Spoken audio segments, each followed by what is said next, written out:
جو پیغام رسالت تھا، جب آپ کو حکم الہی ہوا،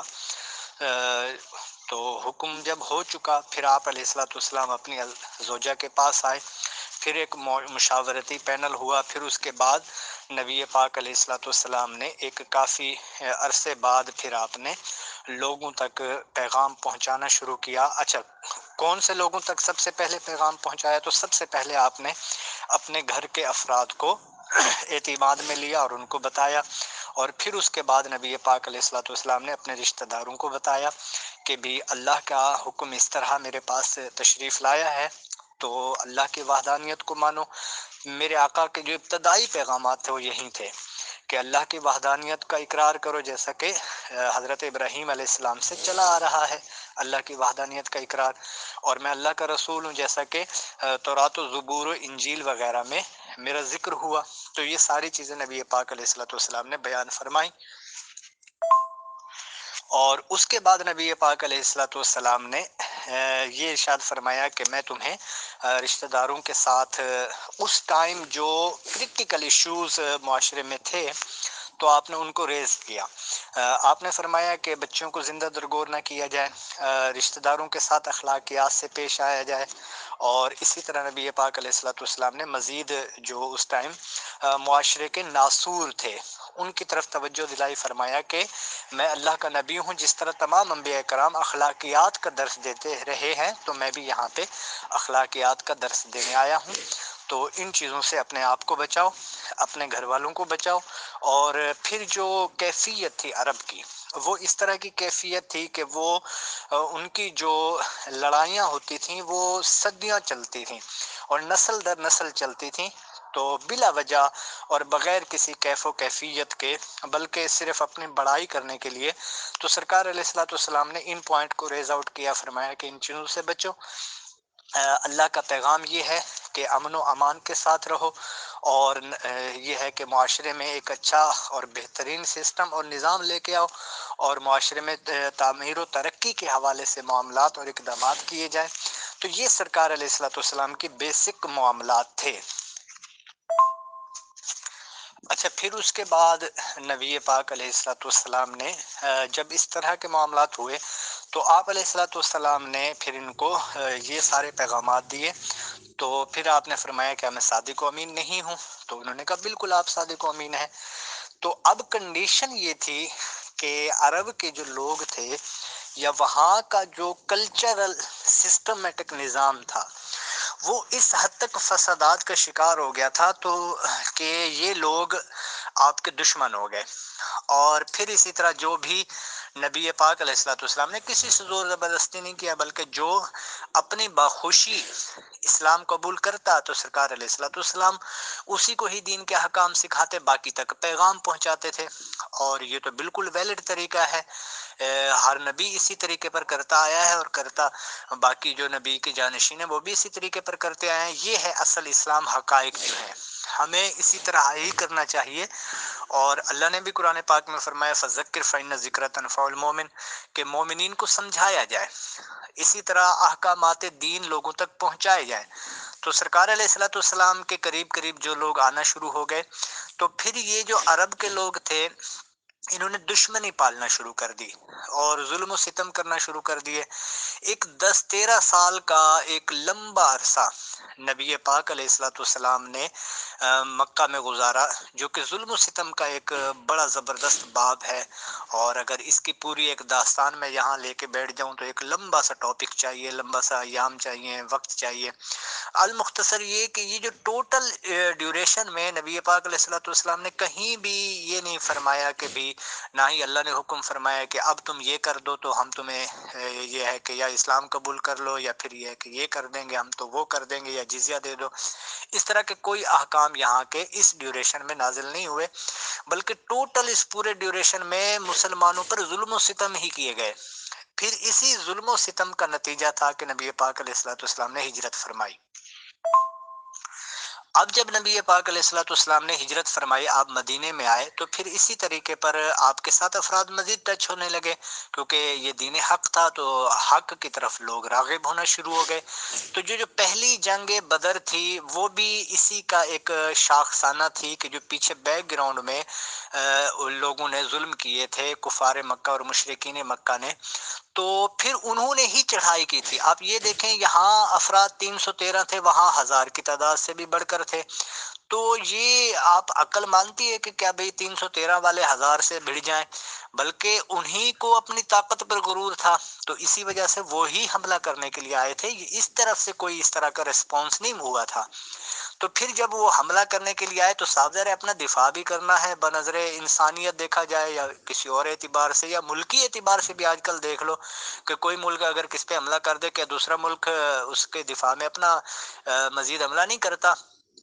تو اب یہ اس طرح کی کنڈیشنیں شروع ہو گئیں، تو پھر انہوں نے حملے کرنا شروع کر دیے مسلمانوں پر، ظلم و ستم بڑھائے۔ تو پھر نبی پاک علیہ الصلوۃ والسلام نے بھی جواب میں جوابی کارروائی آپ دیتے رہے۔ تو اس طرح یہ پورا ایک ڈیوریشن چلتا رہا۔ یہ جو نبی پاک علیہ الصلوۃ والسلام نے حکم فرمایا، یہ مکہ مکرمہ کے جب وہ ہو چکا، فتح ہو چکا، جو کہ بغیر مکہ کی یہ بات ہی سب سے بڑی اتھینٹک ہے کہ اسلام جو تھا وہ امن کا درس دیتا تھا۔ نبی پاک علیہ الصلوۃ والسلام اس ٹائم بڑی تعداد میں تھے، چاہتے تو آپ حملہ بھی کر سکتے تھے، چاہتے تو جنگ و جدال بھی کر سکتے تھے، لیکن نہیں، آپ علیہ الصلوۃ والسلام امن کے طور پہ مکہ میں داخل ہوئے، بلکہ جو اس ٹائم بڑے بڑے تھے ان کے گھروں میں پناہ لینے کو بھی امن قرار دے دیا۔ تو یہ تو سرکار کا اخلاق تھا، اخلاق کریمانہ تھا کہ الحمدللہ پھر یہ اسی اخلاق کی وجہ سے لوگ جوک در جوک اسلام میں آئے۔ تو یہ ایک پورا ایک بیک گراؤنڈ تھا اسلام کا۔ پھر اب ان ساری سچویشن کو دیکھا جائے تو اس ساری کنڈیشن میں نے مختصر جو بتائی ہے، بتائیں کہ مسلمانوں نے کہاں زبردستی کی۔ کسی ایک بھی جگہ پہ ثابت کوئی بھی نہیں کر سکتا کہ مسلمانوں نے یا نبی پاک علیہ الصلوۃ والسلام نے کہیں پر کسی کو اسلام تھوپا ہو یا زبردستی کی ہو، بلکہ سبھی نے جو اسلام قبول کیا دل سے قبول کیا، فتح مکہ کے بعد بھی دل سے قبول کیا۔ اب اس کے بعد ایک الگ کنڈیشن ہے کہ بھی آگے کے معاملات کیا ہوئے یا کس طرح کے معاملات ہوئے، تو یہ ایک لمبی کہانی ہے، تو اس پہ بحث کرنے کی کوئی حاجت بھی نہیں ہے۔ محترم مفتی محمد ناصر صاحب، یہ سٹارٹ تو ہو گیا تھا پروفٹ آف اسلام حضور محمد صلی اللہ علیہ وسلم کے ٹائم میں ہی سر۔ قافلے یا جو لوگ بھی ملے انہیں لوٹا جانے لگا تھا، یہاں تک کہ ابو سفیان کے قافلے پہ بھی حملہ کیا گیا، اور اس کا نام لے دیا کرتے تھے یہ صاحبان یعنی کہ مسلمان لوگ مال غنیمت کا، یعنی کہ مال غنیمت اگر اردو میں بول دیا تو وہ سب حلال ہے۔ کوئی بیچارہ اپنا بزنس کر رہا، کوئی بیچارہ اپنی تجارت کر رہا، کوئی اپنا اور اپنی فیملی کا پیٹ پال رہا ہے کام کر کے، تو ظاہر سی بات ہے یہ کار، بنگلے، ٹرک وغیرہ ایسی چیزیں تو اس ٹائم تصور میں بھی نہیں ہوں گی آدمیوں کے، تو گدھوں پہ، کچروں پہ یا یہ کہ گھوڑوں پہ، اونٹوں پہ قافلے چلتے تھے، اور ابو سفیان علیہ الصلوۃ والسلام کے قافلے پہ بھی حملہ کیا گیا ان کو لوٹنے کے لیے، اور کہا یہ گیا کہ یہ تو ہم مال غنیمت حاصل کریں گے تاکہ ابو سفیان کی کمر ٹوٹ جائے، مذہب اسلام کے لوگوں کی فالوورز کی طاقت ہو۔ تو کیا ایک تاجر کے قافلے پہ حملہ کر کے سیدھی معذرت کے ساتھ لوٹ ماری نہیں، کسی کی کمر توڑ دینی نہیں، کسی کو اپنے کاروبار سے بالکل ہی اس کی کمر توڑ دینی اور اس کے بیوی بچوں پہ حملہ یہ نہیں، کیونکہ اگر آدمی کی معیشت کو توڑ دیا جاتا ہے تو پوری فیملی کی افیکٹڈ ہوتی ہے اور پوری فیملی کی معیشت کو برباد کر دیا جاتا ہے، کیوں؟ بتائیں، شکریہ۔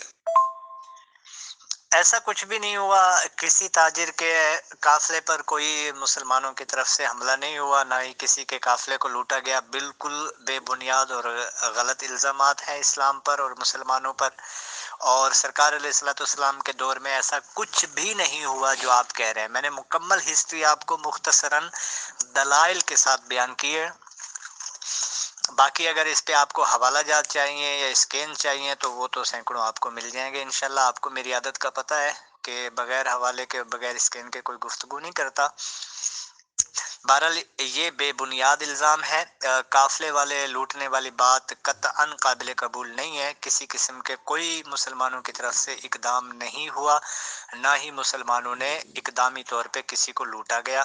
نہ ہی اقدامی طور پہ مسلمانوں نے کبھی جنگ و جدال کی ہے۔ یہ بالکل کنفرم بات ہے، یہ میں کلیئر کٹ بات بتا رہا ہوں آپ کو۔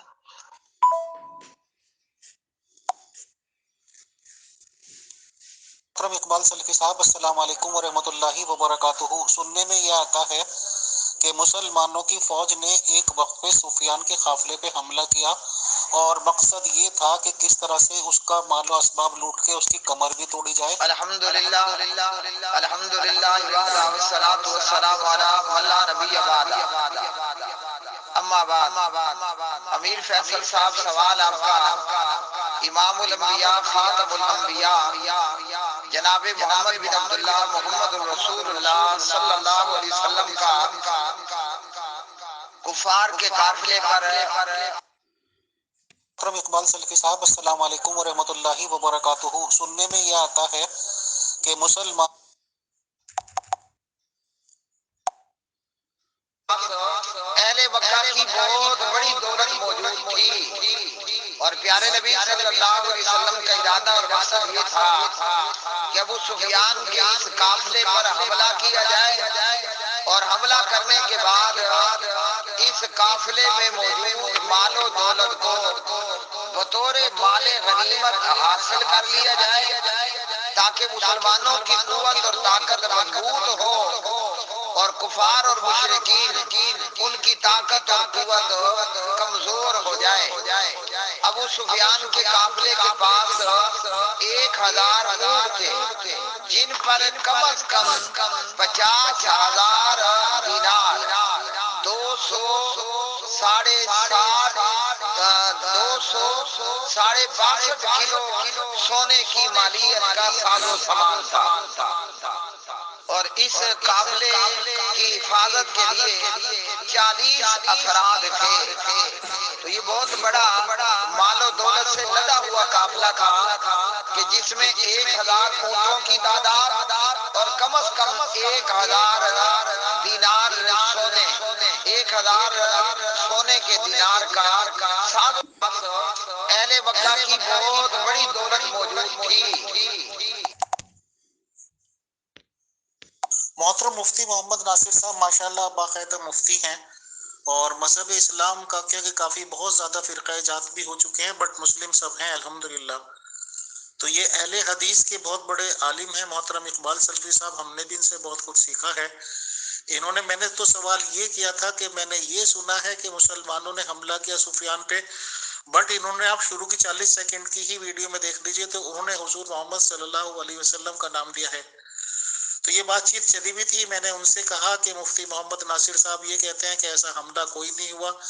اور پوری ذمہ داری اور وثوق کے ساتھ کہتے ہیں، تو انہوں نے کہا کہ میں نے بھی تو حوالوں کے ساتھ بات کرتا ہوں، اور وہ ایک آڈیو میں یہ بات کہہ دیں کہ سفیان پہ کبھی بھی کسی قسم کا کوئی مسلمانوں نے حملہ نہیں کیا ہے اور میرے سے بات چیت کر لیں۔ تو اس وقت محترم آپ نے یہ آڈیو دینے سے منع کر دیا تھا، کیا اب ایک آڈیو آپ اس طرح کی دیتے ہیں کہ مفتی محمد ناصر صاحب یہ بیان دے رہے ہیں کہ سفیان پہ کبھی بھی مسلمانوں نے یا اس کے قافلے پر حملہ نہیں کیا؟ محترم مفتی محمد ناصر صاحب، یہ تو آپ بھی مانتے ہیں، سب کچھ مانتے ہیں کہ شروع کے 10 سال میں 10 یا 12 آدمیوں سے زیادہ ایمان نہیں لائے، جبکہ رسول اسلام صاحب کی طرف سے نبوت کا اعلان کر دیا گیا، اور اس کے بعد جب تلوار پکڑی گئی اور پورا یہ کہا گیا کہ قتل و غارت گیری، حملے کرنا قافلوں پہ اور لونڈیے بنانا، آپس میں ڈسٹریبیوٹ کرنا ریوڑی کی طرح، یہ سب کچھ معاملات ہوئے تو لوگوں نے اسلام لانا شروع کر دیا۔ اور کیا مفتی محمد ناصر صاحب رسول اسلام صاحب کی وفات کے بعد، چلو وہ تو ٹاپک دوسرے اور الگ ہو جائیں گے، لمبے ہو جائیں گے کہ ان کے جنازے میں کون شریک تھا کون نہیں تھا، تو بہرحال ان کے انتقال کے بعد کافی لوگوں نے اپنے دھرم میں واپس جانا شروع کر دیا، جس دھرم سے بھی وہ مذہب اسلام یا مسلمان ہوئے تھے،